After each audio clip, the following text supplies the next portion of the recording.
Hi friends, welcome back to Sai Surya cooking channel.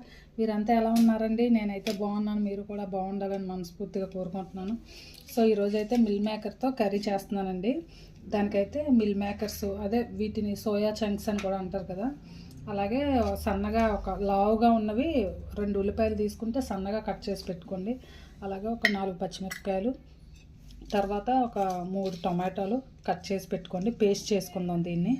Next కొద్దిగా ఎండు కొబ్బరి, ఒక 4 జీడిపప్పులు, అలాగే ఒక 5 లవంగాలు, దాల్చిన చెక్క, ఒక ఇంచంత, ఒక 2 పీసులు వేసుకున్నానండి. 2 యాలకులు, కొద్దిగా అనాస పువ్వు, కొంచెం గసగసాలు. ఇప్పుడైతే ప్రాసెస్ స్టార్ట్ చేద్దాం. ముందుగా స్టవ్ వెలిగించుకొని ఒక గిన్నెతో వాటర్ పెట్టుకున్నాను. ఓకేనండి, నీళ్ళు కొంచెం బాయిల్ అయ్యాయి కదా, బాగా హీట్ ఎక్కితే సరిపోతాయి. సో ఈ వాటర్ని మనం వేరే గిన్నెలోకి ట్రాన్స్ఫర్ చేసుకుందాం, వంపేసుకుందాం. ఇందులో వేసుకొని ఈ మిల్ మేకర్స్ అన్నీ కూడా ఇందులో వేసుకుందాం. కొద్దిగా ఇలా హాట్ వాటర్లో కొద్దిగా ఒక 1 మినిట్ కొంచెం అంటే మెత్తపడతాయి కదండి.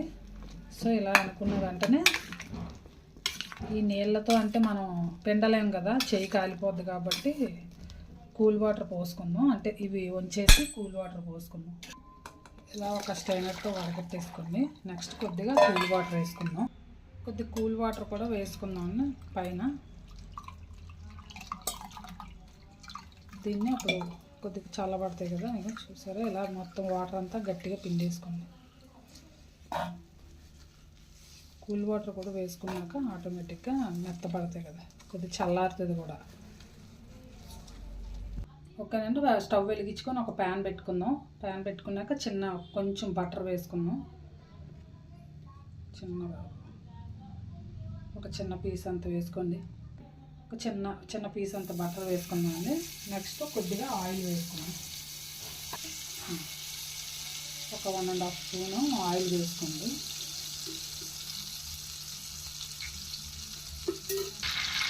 ఆయిల్ బటర్ హీట్ ఎక్కింది కదా, కొంచెం హోల్ గరం మసాలాలు కొద్దిగా వేసుకున్నాం. తర్వాత మిక్సీ పట్టేటప్పుడు మసాలాలు వేసుకున్నాం. సో ఆనియన్స్ కూడా వేసుకోండి, ఒక కప్ అంతా.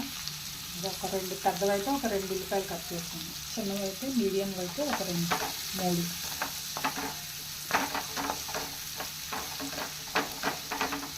ఓకేనండి, ఫ్రై అవుతుంది కదా, బిర్యానీ ఆకు కూడా వేసుకుందాం. ఇందాక వేయలేదు.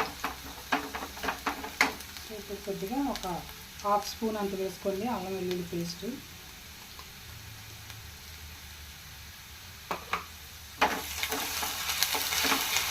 ఒక 4 పచ్చిమిరపకాయలు.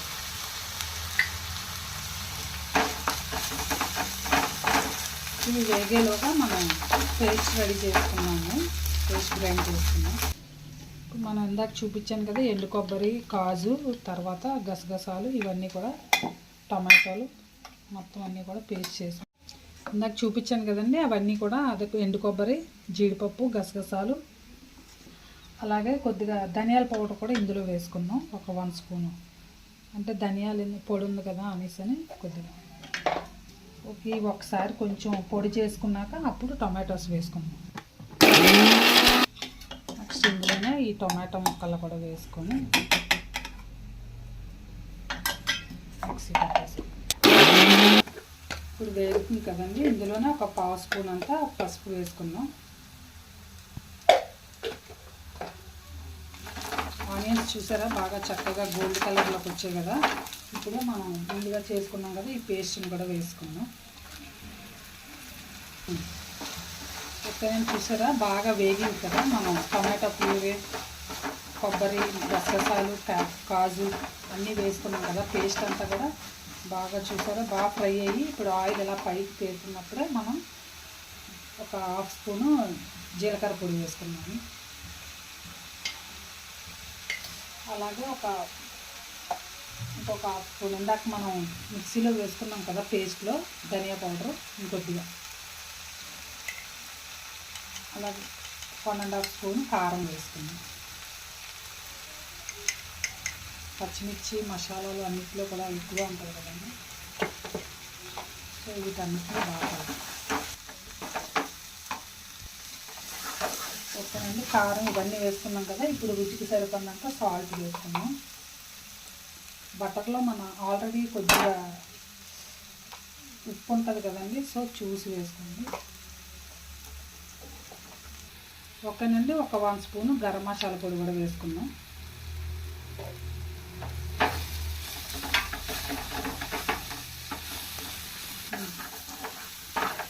ఓకేనండి, ఫైనల్గా అన్నీ వేసుకున్నాం కదా మసాలాలన్నీ.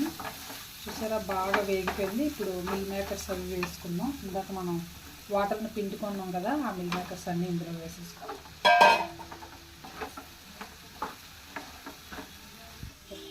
ఓకేనండి, ఫ్రై అయిపోయింది కదా, ఇప్పుడు కొంచెం వాటర్ వేసుకుందాం.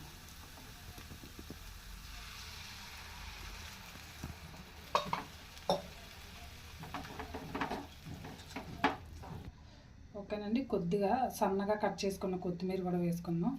అలాగే కొద్దిగా ఒక 1 స్పూన్ అంతా కసూరి మేతి కూడా వేసుకుందాం అండి. దీన్ని కొంచెం క్రష్ చేసి వేసుకుంటే మంచి ఫ్లేవర్ వస్తుంది, టేస్ట్ కూడా అలాగే బాగుంటుంది అన్నమాట. సో ఒక 5 నిమిషాలు ఆగితే కర్రీ రెడీ అయిపోద్దండి. కొద్దిగా వాటర్ పోసుకున్నాం కదండి, ఒక 5 నిమిషాలు ఉడకనిద్దాం.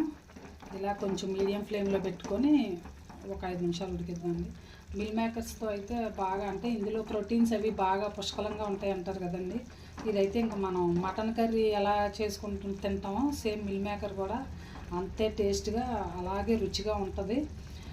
నాన్ వెజ్ తినని వాళ్ళకి ఇదంటే బాగుంటుంది కదండి. సేమ్ మటన్ తిన్న ఫీలింగ్ ఉంటుంది, అంటే అంత టేస్టీగా ఉంటుంది. అలాగే వెయిట్ లాస్కి కూడా బాగా యూజ్ అవుతుంది. ఓకేనండి, ఒక 5 నిమిషాలు మనం దీన్ని ఉడికించుకుందాం. తర్వాత కర్రీ రెడీ అయిపోతుంది. ఓకేనండి, కర్రీ రెడీ అయిపోయింది. స్టవ్ ఆఫ్ చేసి ఒక డిష్లోకి తీసుకుందాం. ఓకేనండి, వేడివేడిగా యమ్మీ మిల్ మేకర్ కర్రీ రెడీ అయిపోయింది. సో మీరు కూడా చపాతీ కానీ అదే రోటీ ఏదైనా సరే, చపాతీ, పుల్కా, రైస్ ఏదైనా చాలా ఎక్సలెంట్గా ఉంటుంది. ట్రై చేసి టేస్ట్ చేసి అలాగే మీ ఫ్రెండ్స్కి కూడా షేర్ చేయండి. నచ్చితే కనుక ఒక కామెంట్ కూడా పెట్టండి. Like and subscribe my channel. Bye friends, మళ్ళీ నెక్స్ట్ వీడియోలో ఇంకో వంటతో కలుద్దాం.